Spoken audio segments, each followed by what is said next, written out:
دوستو یاد رکھنا، تگڑا اور مضبوط جوان پتہ کون ہوتا ہے؟ جس کی نظریں پوری طرح اس کے کنٹرول میں ہوں۔ یہ علامت جوانی ہے۔ جس آدمی کا پوری طرح، دو لوگ دنیا میں کبھی کوئی کارنامہ سر انجام نہیں دے سکتے، ایک جو حرام کھاتا ہو، ایک جس کی نظر ناپاک ہو۔ محمد بن قاسم جب یہاں آئے تھے نا، تو ایک دن بڑے پریشان تھے، تو ایک بزرگ کہنے لگے آپ کیوں پریشان ہیں؟ کہنے لگے راجہ دہر سے مقابلہ ہے اور ہماری فوج تو سندھ کے رستے بھی نہیں جانتی، زبان بھی نہیں جانتی، لڑیں گے کیسے؟ دو چار دن کے بعد ان بزرگوں کی دوبارہ محمد بن قاسم سے ملاقات ہوئی تو بڑے خوش تھے۔ کہا اب آپ کیوں خوش ہیں؟ کہنے لگے وہ میرا مقابلہ نہیں کر سکتا، میں نے تحقیق کر لی ہے۔ کہا کیوں؟ کہنے لگے نظر کا گندہ ہے، اور جو نظر کے گندے ہوتے ہیں وہ میدانوں میں ٹھہرا نہیں کرتے۔ میدان کے لیے نکلنے کے لیے پاک جوانی کی ضرورت ہوتی، تطہیر مزاج ہونا ضروری ہوتا ہے، پاکیزہ افکار اور سچی اور سچی ستھری سوچوں کا ہونا ضروری ہوتا ہے۔ اس لیے فرمایا کہ میرا مقابلہ نہیں کر سکتا۔ حضرت عبداللہ ابن حذافہ کمرے میں تھے، تو وزیر کی بیٹی اندر سجی سنوری پہنچ گئی۔ جیسے ہی آپ نے اس کفر کی چال کو دیکھا تو تیمم کر کے نفل شروع کیے۔ وہ ساری رات بیٹھی رہی، رب کا بندہ ساری رات عبادت کرتا رہا۔ عبادت بڑا سہارا ہے، مصلی بڑا سہارا ہے اللہ کے بندوں۔ صبح دروازہ کھولا، وزیر نے اپنی بچی سے پوچھنا چاہتا تھا رزلٹ کیا نکلا، تو وہ کہنے لگی پیچھے ہٹ جا، اب تیرا میرا تعلق کوئی نہیں، میں نے نبی پاک کا کلمہ پڑھ لیا۔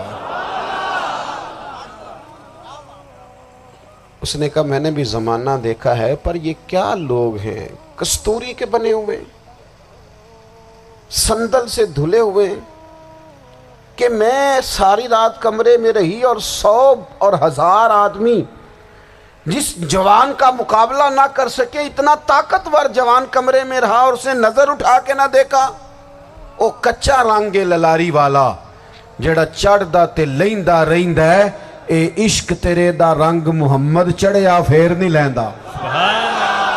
میں کہا ایک دفعہ نظر اٹھا کے نہیں دیکھا، کمال ہو گئی۔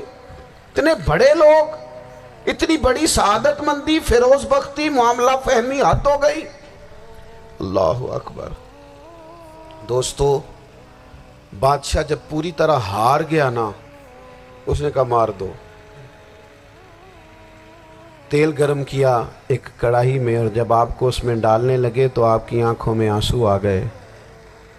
بادشاہ کا خیال ہوا شاید نرم ہو گئے ہیں، کہنے لگا روئے کیوں؟ فرمانے لگے سوچتا ہوں جان ہی ایک ہے، کتنا مزہ ہے اس کی راہ میں جان دینے کا، کتنی لذت ہے اس کے نام پر مرنے میں، کتنا لطف ہے۔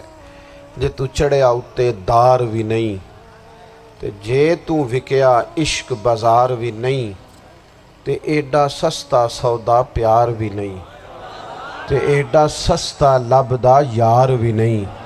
کئی جنگل گانے پیندے نہیں، کئی دوزخ لنگنے پیندے نہیں، جے وہ اس ملوں بھی مل جاوے، ایدوں سستا ہور بپار بھی نہیں۔ تے کچھ سمجھ نہ آوے لوکاں نوں وہ کادے نال شہید کرے، ڈٹھی یار دے ہاتھ تلوار بھی نہیں، پر او دا خالی جاندہ وار بھی نہیں۔ کہنے لگے ایک جان ہے نا، تو دل کرتا ہے ہزاروں ہوتی تو ایک ایک کر کے محبوب کے نام پہ قربان کرتا، جب میرے پاس ہے ہی ایک، کروں کیا؟ حضرت عبداللہ ابن حذافہ رضی اللہ تعالیٰ عنہ جب روئے اور بادشاہ نے یہ بات سنی، تو بادشاہ اٹھ کے کھڑا ہو گیا، سارے وزیروں مشیروں کو کہنے لگا تم نے کہا تھا نا بندہ ضائع کرنے والا نہیں، یہ بھی ضائع کرنے والا نہیں۔ کہنے لگا میرا ماتھا چومو، تم جیسے لوگوں کو قتل نہیں کرنا چاہیے، آزاد کرنا چاہیے۔ عزیز اپنی زندگی سے نا یہ بہت زیادہ ہرس، ہوس، طمع، اور یہ کسی بات کی بھی ہو، ہرس صرف پیسوں کی نہیں ہوتی ہے، شہرت کی بھی ہوتی ہے، یہ بیماری انسان کو اقتدار کی بھی ہوتی ہے، تعریف کی بھی بیماری ہوتی ہے، یہ سارے نقص ہوتے ہیں لوگوں کو، اور معاذ اللہ بعض جبوں کبوں کے اندر بھی ہوتے ہیں، وہاں بھی پنپتے ہیں۔ اپنی زندگی جب تک اس سادگی میں نہیں لاؤ گے جو رسول پاک نے عطا فرمائی ہے، جب لوگ آسانیوں میں پوری طرح الجھ گئے تو پھر وہ دور ہوئے اور کفر چڑھ گیا۔ دوسری بات، اللہ کے محبوب صلی اللہ تعالی علیہ وسلم کی محبت ہم سے تقاضا کرتی ہے کہ ہم اس مشن کے لیے کام کریں جس مشن کے لیے رسول پاک نے کام فرمایا ہے۔ ہم سارے کام بڑے مضبوطی سے، سوچ سمجھ کے، تدبر سے، حکمت سے، تقاضوں کو مد نظر رکھتے ہوئے کرتے ہیں سارے کام۔ دین کے کام میں ہمارا مزاج نہیں ہوتا، او ہو جائے گا جی، آپ بسم اللہ پڑھیں جی، شروع کریں جی۔ آپ تقاضوں کو سمجھیں، چیزوں کو دبائیں نہیں، چیزوں پر غور کریں۔ کسی کے ذہن کی سطح پر سوال ابھرتا ہے، اس کا تسلی بخش جواب دیں۔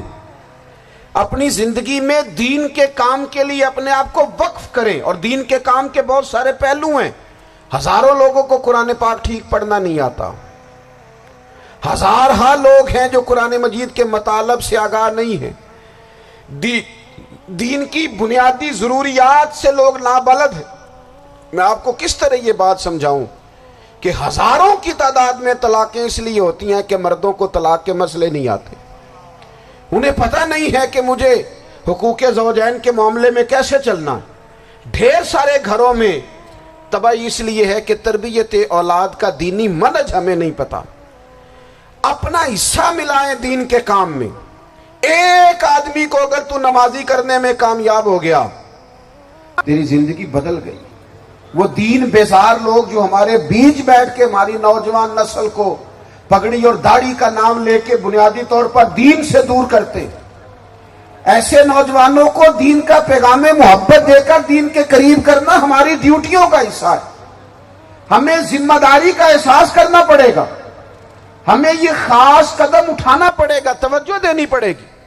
مساجد، مدارس، میں آپ سے عرض کروں، اتنی ڈٹ کے مخالفت ہوتی ہے نا مدرسوں کی، اتنی ڈٹ کے۔ میں ادارہ چلاتا ہوں، اس کے چلانے میں جو مشکلات ہیں وہ تو ہم بتا نہیں سکتے آپ کو، اس لیے کہ میری قوم، میرا اس قوم سے تعلق ہے جو نعت خواں امیر کرنا چاہتی ہے، مدرسے نہیں۔ ہاں، نقیب خطیب پیدا کرنا چاہتی ہے، شعر و شاعری کی زندگی کو پروان چڑھانا چاہتی ہے۔ فقط ہمارا ان لوگوں سے تعلق ہے جو لاکھوں کروڑوں روپیہ محافل پہ لگائیں گے، اور قاری صاحب بیچارے اگر مسجد کا کوئی ہونے والا کام کسی وقت بتا دیں گے تو وہ بڑی مشکل آ جائے گی ان کے لیے۔ یہ کیسے ہو سکتا ہے، آپ نے یہ ڈیوٹی بتا دی۔ مدارس، اور جتنا اہم رول دین کو پھیلانے میں مدارس اسلامیہ کا ہے، اتنی زبردست، لوگوں کا خیال ہوتا ہے میری طرح کے لوگ شاید کام کرتے ہیں، ڈیوٹی کرتے ہیں۔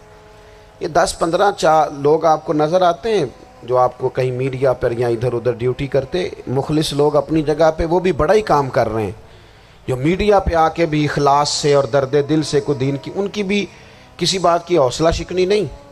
لیکن ہزارہا اساتذہ جو مدارس میں بیٹھ کے پڑھاتے ہیں، جنہوں نے وہ سارے لوگ تیار، آپ سمجھ نہیں سکتے کتنا بڑا کام۔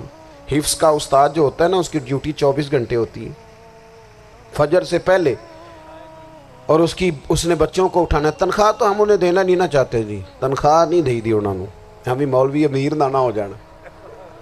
مولوی نو تے سوٹ بھی 27ویں والی رات دے ہے تاکہ کدھر سوان کے عید والے دن پا نہ لوے، چونکہ 27ویں تو بات تے درزی پھڑتا ہی کوئی نہیں، کیوں حضرت؟ ایسے ہی ہے نا، اس وقت تو نہیں نہ لیتا۔ تو ہم چاہتے ہیں مولوی ہماری مرضی کے ہماری طرح کا سوٹ نہ پہن لے۔ مدارس کی مضبوطی، آپ یہ دیکھ لیں، یہ صلاح الدین ایوبی کا تعلق بھلا کس چیز سے تھا؟